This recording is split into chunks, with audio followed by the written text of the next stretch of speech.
बिस्मिल्लाहिर्रहमानिर्रहीम। अस्सलाम वालेकुम दोस्तों, आज इस वीडियो में गुस्ल के बारे में बताया जाएगा।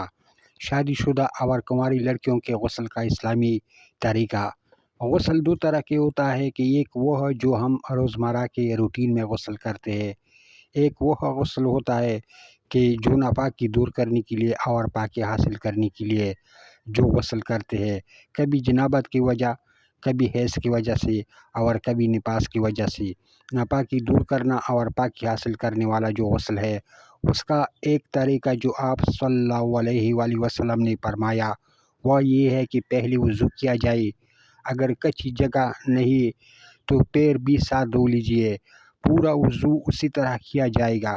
अगर नहाने वाली जगह जो कच्ची है तो पैरों को आखिर में धोएंगे। इससे पहले इस्तिंजा करना है, इसके बाद वज़ू करना है। अगर जिस्म पर कोई नापाकी लगी है, पानी वगैरह से नहीं छूटता तो उसे साफ़ करना ज़रूरी है। अगर नेल पॉलिश लगी है तो उसे भी साफ़ करना ज़रूरी है। मेकअप लगा है तो उसे साफ़ करना ज़रूरी है, वरना गुस्ल नहीं होगा। दूसरी बात, जब आपने इस्तिंजा कर लिया, नापाकी को दूर कर लिया, वज़ू करने के बाद आपने 3 दफ़ा अपने जिस्म पर पानी बहाना है।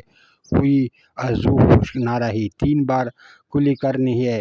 3 दफ़ा नाक में पानी डालकर नाक के नरम हिस्से पर पानी डालकर साफ़ करना है। गुस्ल में या वज़ू में पानी का इसराफ़ गुनाह का ज़रिया बनेगा। शुक्रिया।